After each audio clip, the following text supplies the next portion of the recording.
واضح طور پر کہتے ہیں جی 2 نمازوں کو جمع کرنے میں کوئی حرج نہیں ہے۔ انہیں یہ بھی پتہ نہیں کہ نماز جمع کتنے طریقوں سے کی جا سکتی ہے۔ میرے بھائیوں، جمع بین الصلاتین، 2 نمازوں کو جمع کرنا، اب اس کے 2 طریقے ہیں۔ ایک تو ہے جمع حقیقی، اور وہ جمع حقیقی کیا ہے کہ 2 نمازوں کو ایک ہی وقت میں جمع کرنا قطعاً جائز نہیں، گناہ کبیرہ ہے بغیر عذر کے۔ ہاں عذر ہے تو وہ علیحدہ مسئلہ ہے۔ تو چیلنج میرا یہ ہے کہ جو ہمارے ساتھ مناظرہ کرنا چاہے ہم بیٹھنے کے لیے تیار ہیں، اور جمع بین الصلاتین میں یہ جو بھی دلیلیں پیش کریں گے ہم ان دلیلوں کے مقابلے میں اپنی دلیلیں مضبوط پیش کر کے اس بات کو ثابت کریں گے کہ جمع بین الصلاتین جائز نہیں ہے۔ بسم اللہ الرحمن الرحیم، نحمدہ ونصلی ونسلم علی رسولہ الکریم، اما بعد۔ محترم ناظرین، DOD چینل پر فہم دین کورس کے ساتھ آج 8ویں لیکچر میں حاضر ہوں۔ اللہ تعالی ہم سب کو قرآن و سنت کا فہم عطا فرمائے، اور آج کا ہمارا موضوع ہے جمع بین الصلاتین، 2 نمازوں کو جمع کرنا۔ جہاں بہت زیادہ اور بھی فتنے معاشرے میں پھیل رہے ہیں، اور یہ اسکالر جو کہ آج یوٹیوب اسکالرز ہیں، جنہوں نے چند ترجمے پڑھ کے اور چند باتیں رٹ کے انہوں نے دین کو بیان کرنا شروع کر دیا ہے، اس کی وجہ سے دین کا بڑا نقصان ہو رہا ہے۔ اب جمع بین الصلاتین ایک بڑا اہم موضوع ہے شریعت کا۔ مطلب کیا بنتا ہے؟ 2 نمازوں کو جمع کرنا۔ اب اس پر جو حدیثیں پیش کر کے، جن حدیثوں کا معنی بھی متعین ان سے نہیں ہوتا، انہیں یہ پتہ نہیں ثم کس کے لیے آتا ہے، فا کس کے لیے آتا ہے، رفع عطف کس کے لیے آتے ہیں، رفع زیادت کا کیا کردار ہوتا ہے، انہیں اس بات کا علم نہیں ہے رفع مشبہ بالفعل کا کردار کیا ہے، انہیں یہ پتہ نہیں ہے اسماء افعال کیا کرتے ہیں، انہیں اس بات کا علم نہیں ہے کہ اسماء عاملہ کیا کرتے ہیں۔ یہ تمام کے تمام وہ لوگ ہیں کہ جو دین کی الف بے سے بھی آ رہی ہیں، اور نت نئے انہوں نے فتنے کھڑے کیے ہوتے ہیں۔ اب محمد علی جیلمی ہو یا اور بھی یہ جو یوٹیوب اسکالرز ہیں، واضح طور پر کہتے ہیں جی 2 نمازوں کو جمع کرنے میں کوئی حرج نہیں ہے۔ انہیں یہ بھی پتہ نہیں کہ نماز جمع کتنے طریقوں سے کی جا سکتی ہے۔ میرے بھائیوں، جمع بین الصلاتین، 2 نمازوں کو جمع کرنا، اب اس کے 2 طریقے ہیں۔ ایک تو ہے جمع حقیقی، اور وہ جمع حقیقی کیا ہے کہ 2 نمازوں کو ایک ہی وقت میں جمع کرنا، یعنی ظہر کی نماز کا ٹائم ہو اور اس میں عصر کی نماز بھی شامل کر کے پڑھنا، قطعاً جائز نہیں، بالکل جائز نہیں ہے۔ مغرب کی نماز میں عشاء کی نماز، دونوں مغرب اور عشاء کو جمع کر کے پڑھنا بالکل جائز نہیں ہے۔ اسی طریقے سے ظہر کی نماز کو عصر کے وقت میں جا کر ظہر اور عصر کو ملا کر پڑھنا قطعاً جائز نہیں، گناہ کبیرہ ہے بغیر عذر کے۔ ہاں عذر ہے تو وہ علیحدہ مسئلہ ہے۔ میرے بھائیوں، قرآن و سنت میں جو جمع بین الصلاتین کا کنسپٹ ہے وہ صرف جمع سوری کا ہے، یہ دوسری قسم ہے۔ جمع حقیقی نہیں ہے، جمع سوری ہے۔ جمع سوری کا مطلب کیا؟ صورتاً اور فعلاً 2 نمازوں کو جمع کر دینا۔ فار ایگزامپل، ظہر کو آخری وقت میں جا کے پڑھنا اور عصر کو پہلے وقت میں پڑھنا۔ مثال کے طور پر 4:15 بجے ظہر کی نماز کا ٹائم ختم ہو رہا ہے اور 4:15 بجے عصر کی نماز کا ٹائم شروع ہو رہا ہے، تو اب آخری وقت میں جا کے 4:05 پہ نماز پڑھنا، اتنی دیر میں کہ 15 منٹ سے پہلے ایک نماز مکمل ہو گئی ہے، پھر تھوڑا سا ویٹ کر کے عصر میں پڑھ لینا، اس میں کوئی حرج نہیں ہے۔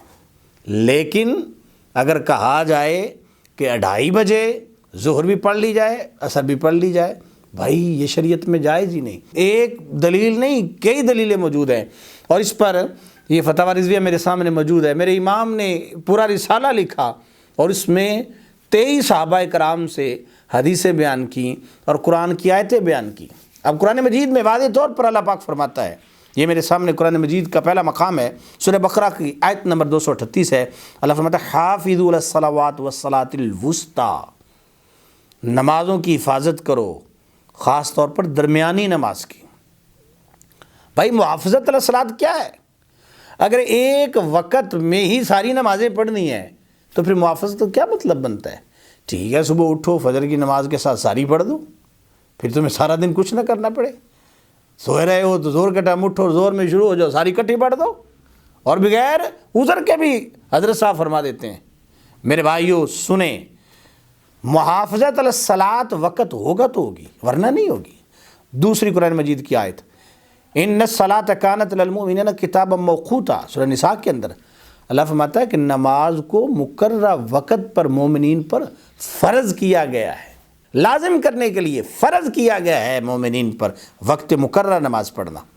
اگلا مقام دیکھو، والذین هم علی صلواتہم یحافظون، وہ لوگ کہ جو اپنی نمازوں کی حفاظت کرتے ہیں، ایک مقام پر یہ ہے، اور دوسرے مقام پر ہے والذین هم علی صلاتہم یحافظون، جو اپنی نمازوں کی حفاظت کرتے ہیں۔ یہ ایک سورہ نور کے اندر 18ویں پارے میں، ایک سورہ مومنون کے اندر ہے، اور دوسری سورت سالسائر سورہ معارج کے اندر ہے۔ یہ مقام پہ واضح اللہ پاک فرما رہا ہے۔ اور پھر قرآن مجید میں اللہ فرماتا ہے اقیم الصلاۃ طرفی النہار وزلفا من اللیل، دن کی طرفوں کا بھی ذکر ہو گیا، وقت میں ہوتی ہیں، یہ تو نہیں اکٹھے کر دی۔ زلفا من اللیل، رات کے وقت کا بھی تعین کر دیا گیا اس نماز کے اندر، اس آیت کے اندر۔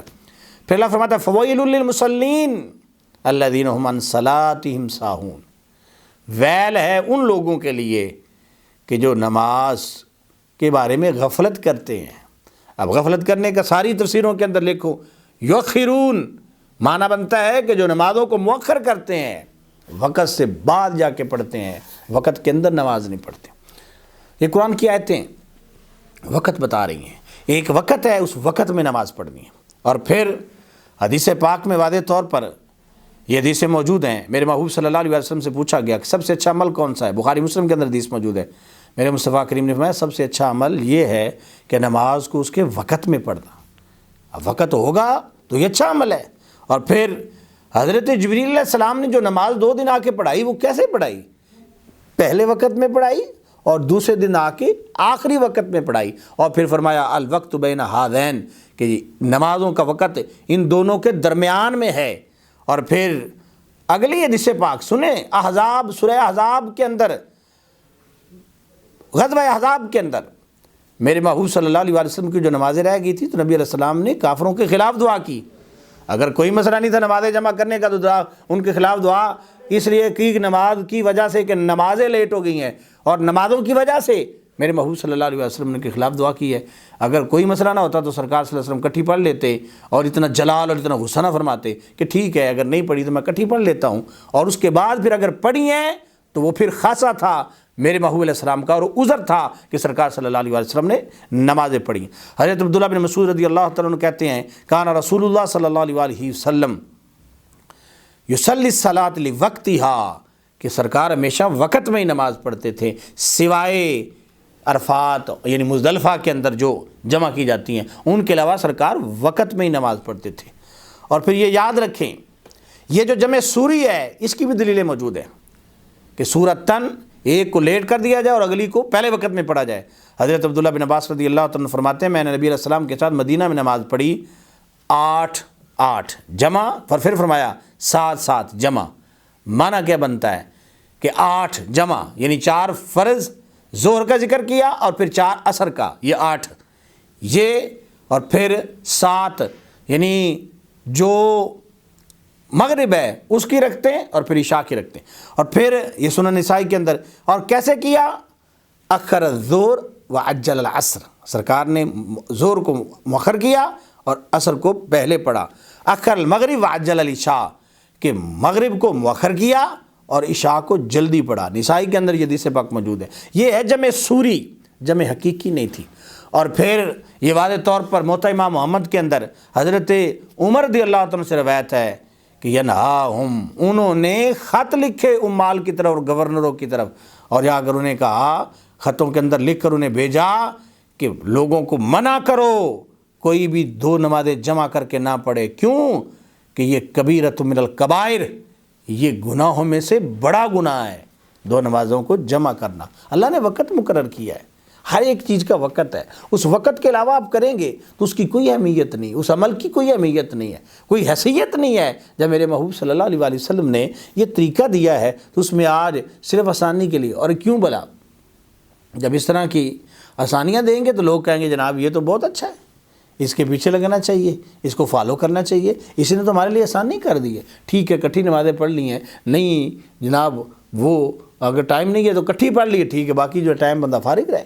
تو یہ بہت بڑی حماقت ہے، یہ دین کے ساتھ غداری ہے، یہ دین کو بگاڑنے کی صورت ہے، اس لیے قطعاً اس کی اجازت نہیں دی جا سکتی۔ اللہ تعالی ہم سب کو عمل کی توفیق عطا فرمائے۔ اور یہ جو مسئلہ بڑا سینسٹیو مسئلہ ہے، اگر کوئی چاہے تو میرا چیلنج ہے، میں اپنے امام کے سہارے کہ یہ فتاوی رضویہ شریف کے اندر یہ بات موجود ہے، اس کو میں بیان کروں گا۔ اور میں نے اپنے پی ایچ ڈی کے تھیسس کے اندر الحمدللہ میں نے اصول فقہ پر پی ایچ ڈی کی ہے، اس کے تھیسس کے اندر میں نے ایک فصل میں یہ پورے کا پورا مسئلہ لکھا ہے اور اپرووڈ ہے یہ یونیورسٹی سے کہ قرآن و سنت کے جو قوانین ہیں ان قوانین سے بھی ہمیں یہ واضح طور پر پتہ چلتا ہے کہ جمع بین الصلاتین جائز نہیں ہے، اور جمع بین الصلاتین یہ بگاڑ ہے اسلام میں۔ اللہ تعالیٰ کی بارگاہ میں دعا ہے کہ اللہ تعالیٰ ہم سب کو عمل کی توفیق عطا فرمائے۔ تو چیلنج میرا یہ ہے کہ جو ہمارے ساتھ مناظرہ کرنا چاہے ہم بیٹھنے کے لیے تیار ہیں، اور جمع بین الصلاتین میں یہ جو بھی دلیلیں پیش کریں گے ہم ان دلیلوں کے مقابلے میں اپنی دلیلیں مضبوط پیش کر کے اس بات کو ثابت کریں گے کہ جمع بین الصلاتین جائز نہیں ہے۔ اللہ تعالیٰ کی بارگاہ میں دعا ہے کہ اللہ تعالیٰ عمل کی توفیق عطا فرمائے۔